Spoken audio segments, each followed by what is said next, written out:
Good morning, all, and welcome to today's webinar. In this session today, we will be focusing on our instrument turbidity expert and talking through some of the key features today.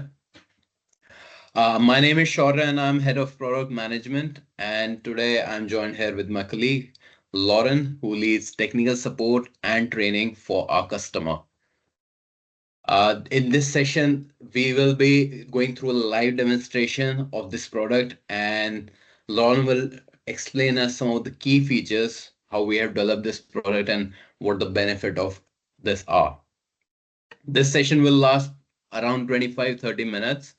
We'll start with an overview of the product, and then Lauren will explain the features of it, and we'll be taking through the live demonstration. There will be a question and answer session in the end.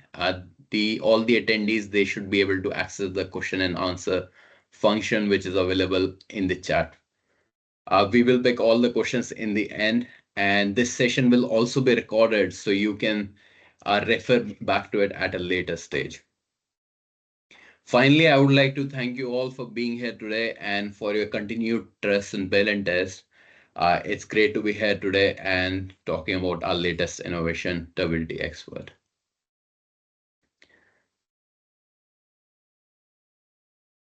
I'll start with the agenda, what we will be covering today. I'll talk through why turbidity, what is turbidity, why it matters. Then we'll move towards the live demonstration of some of the key functionalities of the product, such as how to perform a test, how to run check standards, and how to replace the optics in the field itself, which is a unique feature we have brought with this innovation. And finally, we'll stop and wait for all the question answers. Feel free to pop in your questions in the chat as we go through.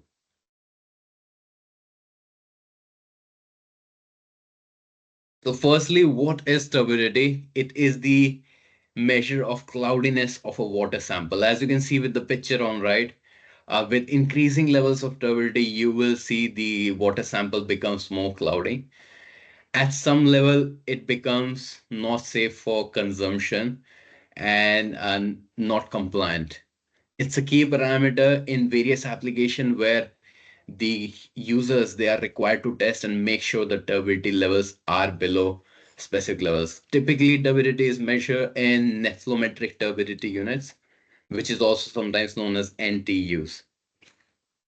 There is an increasing focus on water safety and compliance, which means it is getting crucial for customers to have objective readings based on which they can make informed decisions.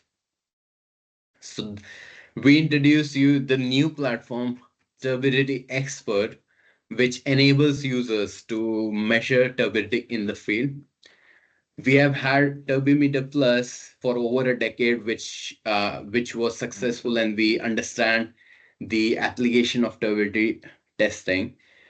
After learning from that application, we went to introduce Lumis Expert with the functionalities of intuitive user interface, making it easier for users to operate the equipment.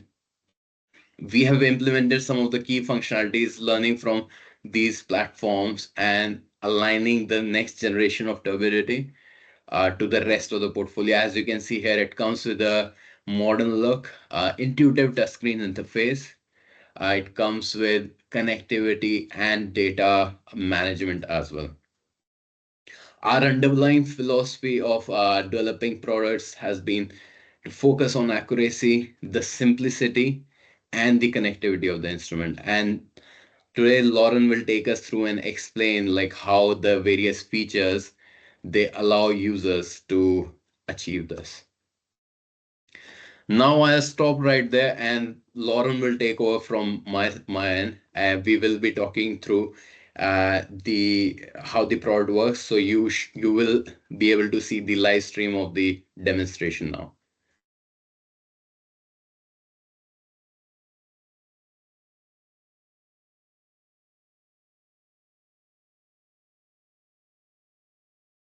Thanks, Sharia, for handing over. Now we're going to go on the functions of the instrument, some best practices on the instrument, and how to get the most accurate results out of the instrument.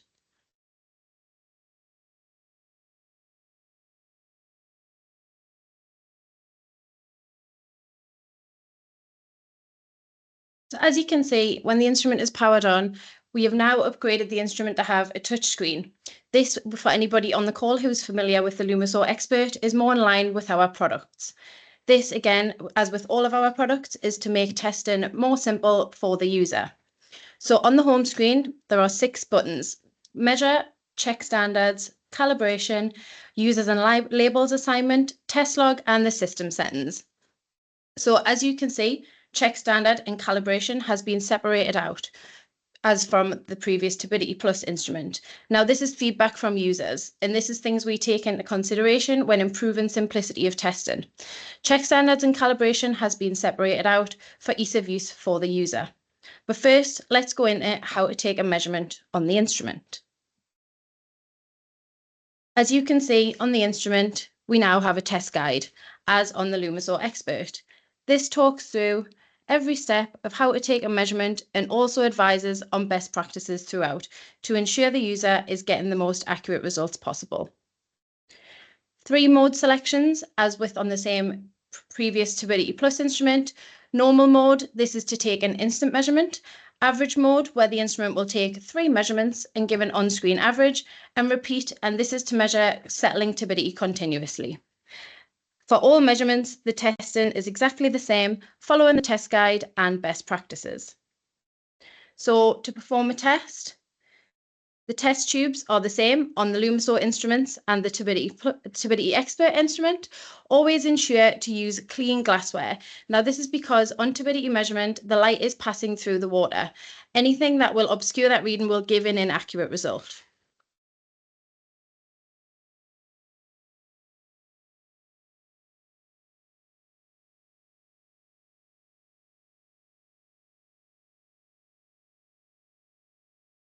Fill sample to be analysed. Now, as you can see, I've just touched the tube. Ensure, using a lint-free cloth, that the tube is clean of watermarks, smudges, fingerprints, or anything on there. Always be sure to rinse out the test tube being used with the sample being analysed before measurement, again, to remove any dust that may have settled in the tube or any particles in there. Holding the tube on an angle, gently rotate to remove any bubbles, and when aligning the tube in the instrument, insert with the diamond alignment on the instrument. This is to ensure that the light passes through the tube at the same point every time. Closing the lid and press measure. So Lauren, could you explain to our audience here, like what's happening when you press the measure button, what the instrument is doing? So the light from the light source is being shone into the water sample. This is measuring the light that is scattered and is picked up by the detector, showing how much turbidity is present in the sample. Now that the measurement is clear on screen, labels and users and notes can be assigned to this measurement and can be viewed in the test log and also uploaded to Pale and Test Connect, where this can be reported and audited. So to assign a label and to assign a user. And then notes can be specific to the user or the test site or any additional information at all that wants to be stored in there about this measurement. Again, on the other modes, everything that has just been shown is exactly the same, following the same process, but a different measurement type.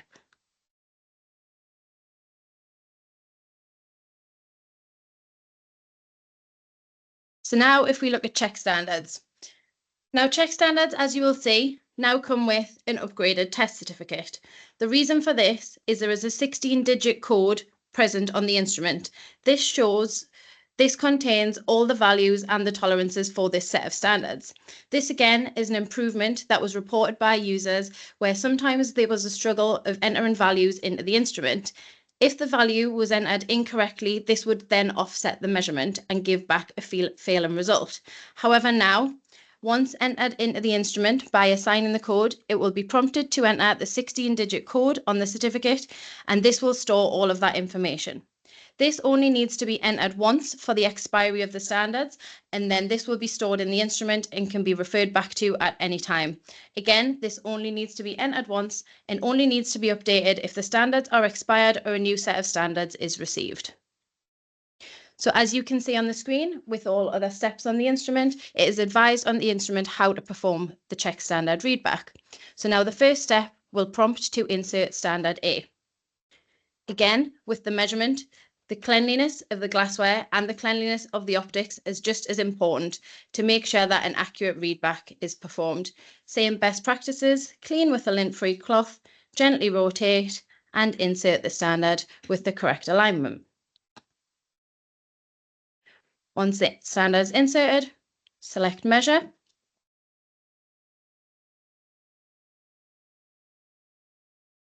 As you are going through the steps, you will see the result on the screen is now green. This is showing that the result passes. In the list below, it will show all of the standards, A through to D, the value that was received, and the tolerances for that standard.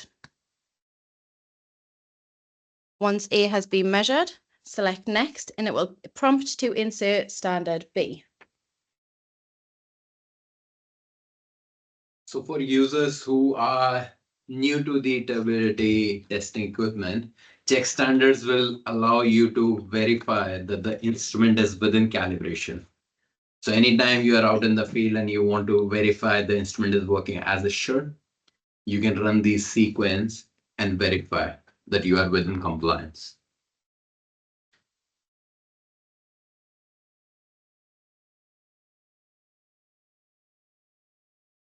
The procedure is equivalent to the previous instrument. As you can see, it just is a lot smoother with the on-screen test instructions, pass and fail limits, and the addition of the certificate. Again, removing any user errors, taking feedback from in-field previous instruments, and continuing to develop and improve going forwards. As mentioned by Sharia, this allows you to check the instrument is measuring as it should between annual servicing.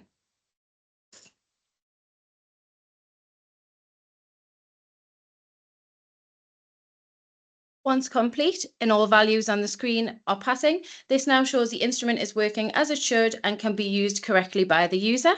Once selected Finish, this is now completed. If you want to go back at any time and check that history of the passing results, this is also stored in the Check Standard History section, where again you can open up and check through the tolerances that were on that set and the values received. The instrument will also prompt when the standards are expired so that the user will not use them past that date. Now back to the home screen. As mentioned before, check and calibration has been separated out for simplicity for user. If we enter calibration, you will see here SDVB calibration, and this is also where you will find the option to replace the optics, which we will move on to next. SDVB calibration, this as with the others, is similar to the check standard readback section, but you do not use the standard A. Now, the reason for this again is to eliminate any user error. Because turbidity is such a sensitive measurement, any offset of calibration at the lower level can offset the result calibration and will give inaccurate results. This is something that was reported previously and something we have eliminated from this instrument. You can perform the readback of all 4 standards, giving you assurance that the instrument is performing as it should at the lower levels, but you cannot recalibrate at that level. We have fixed the 0-point calibration in the instrument to again eliminate user errors. As you can see, as with all other sections, it is prompted on the screen of how to perform calibration. Now, this is advised if you are getting any readbacks that you are unexpected.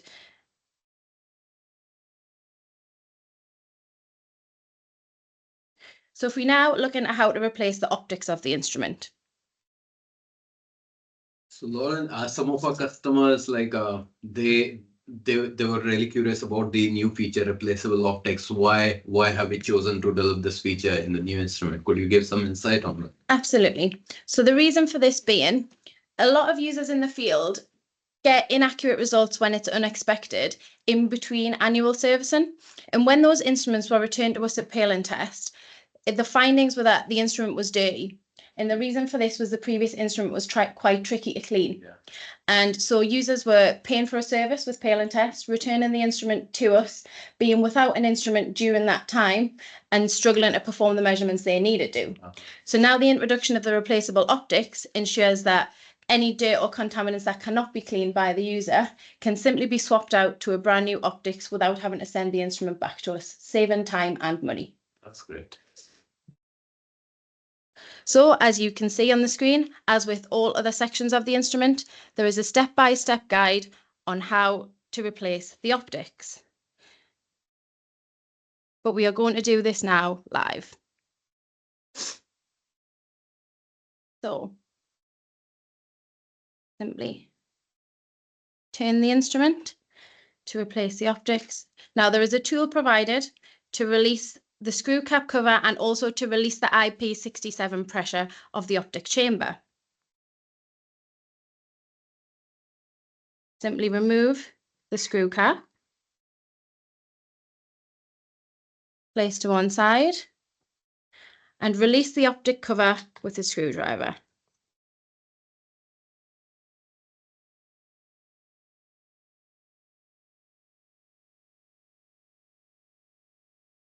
Once the screw is relieved, the cap can be lifted off.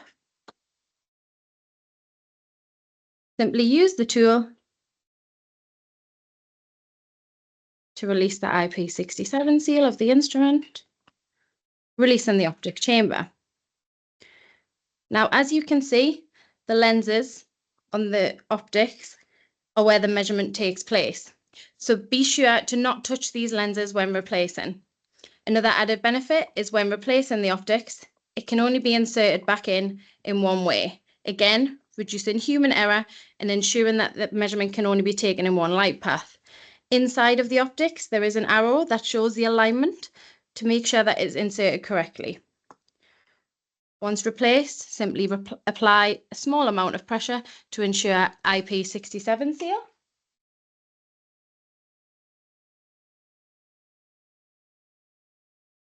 So the users of Turbidity Expert, they can always order a spare optics from Pale and Test. So we have the spare part available and you can always reach out to us. Absolutely. This can be ordered as an add-on.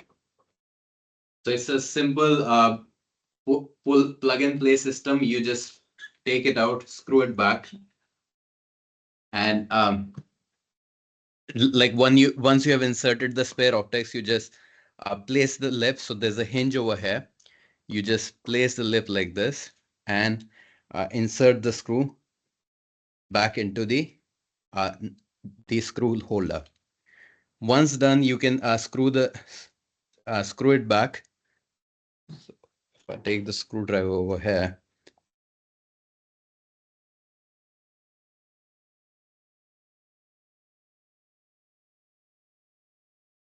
you can screw the system back into its place and the instrument will be functional to be used back again in the field.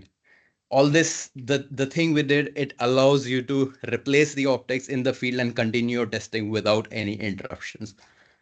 So once it's done, you can place the cover back and your instrument is there. I'll pass back over to Lauren to continue the demo. Once the optics have been replaced, you will see on the screen there is a button that mentions to update. Now it's important to press this button as this is now aligning the new optics with the instrument to ensure accurate readings. And this is now completed. The user, as Sharia says, can now continue to using the instrument. There is no calibration required following this, and the instrument is good to go for measurement in field. Lauren, could you share some insight on what the user should take care of while replacing the optics? Yes. So whilst replacing the optics, be sure to not touch the lenses of the instrument.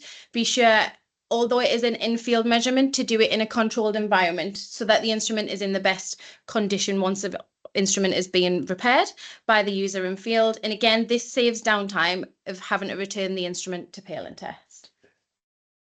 So just a quick summary of what we've just covered: how to take a measurement on the instrument, some best practices for doing so, how to run the check standards, again with the addition of the code to eliminate any incorrect values inserted into the instrument, the calibration of the instrument for any out of spec readings so that the instrument can be recalibrated by the user, but again, not offsetting the instrument at lower levels, just reading back on those. Users and labels can be assigned to measurements for traceability and audit purposes, and any results stored in the instrument can be located in the test log. At the bottom of the test log, there is an option that states QR code. Now, this is what you use to upload results to Pale and Test Connect using the mobile Pale and Test Connect application. Another question, Lauren, we get often from our customers is like, how many tests does the instrument store? So the test log will hold 1,000 results. It can hold 5,000 results with limited data available, may not include the user information, but 1,000 results in the instrument will contain all data about that result. Okay, thank you. I'll now pass back over to Sharia to do a wrap up of the session and start a Q&A session.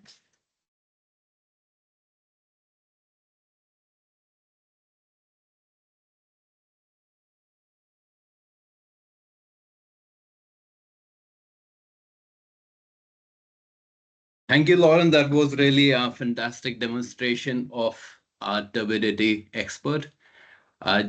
Just to re-emphasize some of the key features that we saw today, the intuitive interface. So you have on-screen instructions that show you step by step how to perform the test, what the best practices are. A key feature is the replaceable optics. We understand turbidity is such a crucial measurement, and any contamination that can impact your reading, we want to make sure your testing goes uninterrupted. You can always keep some spare units handy, and that allows you to perform the testing continually. Another improvement is the connectivity side of it. So you now have all the test results stored on your instrument, which you can always refer back to it. You can upload them onto the Pale Test Connect platform, which is the cloud-based software. So as a summary, like the improvements from the existing methods has been on accuracy, simplicity, and the connectivity of the instrument. Now we will pause and wait for the question and answer. Feel free to put all the questions in the chat function and we'll pick them as we go.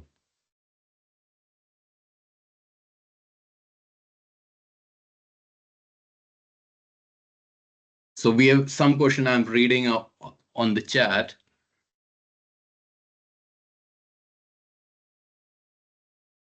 A user has asked Lucas about the removal tool of the turbidity expert. So the question is, does it come with the replacement optics? Yes, that's correct. Like with every spare kit of the replaceable optics, you get the optics, the cover, 2 screws, and the cover of the screw as well. And this is also with the removal tool. Thank you. Another question we have is the 1NTU standard the lowest verification standard available? For turbidity expert, yes, that's the lowest standard. However, that being said, the zero of the instrument is fixed and the range is linear, which means if the 1NTU is passing, you can verify that the entire range between that is also within compliance and within the specification as required. So the reason we have 4 different check standard is that it will ensure that the instrument is performing across the entire range, which is from 0.01 all the way to 1000 NTU. Another question we have from Mads, Denmark. So Matt has asked about the silicone oil. Yes, it comes with the silicone oil that is part of this kit. Silicone oil is to eliminate the impact of scratches. Of course, we recommend to use fresh set of wires. Once it start getting scratchy, replace them. But for light scratches, we have the silicone oil available in the kit. So as per the best practices, you have the option to use. We recommend that to be used along, and you shall see that even in the instrument instructions.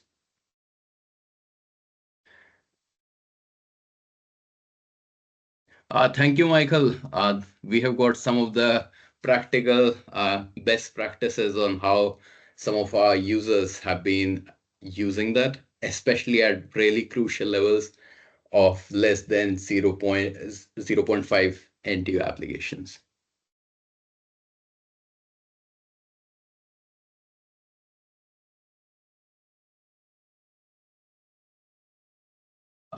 I'm reading Joseph's messages here on getting hold of the spare parts.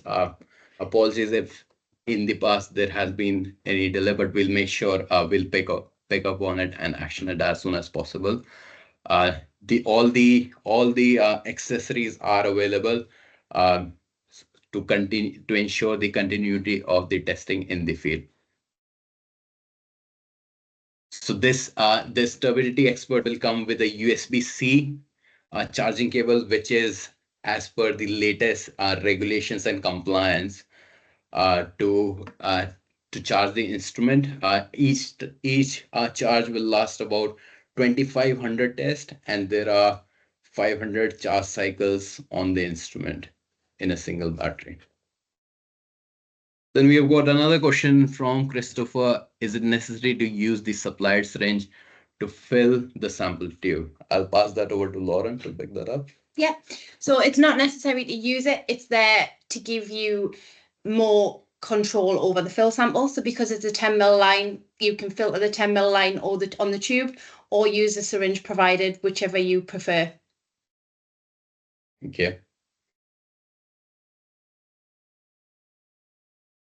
I'll wait one more minute in case there are any further questions we need to pick up. But also, I'll mention in the interim that we are always reachable. You can reach out to the technical support team, your respective account manager as well, for any further questions regarding turbidity or any other parent test instrument.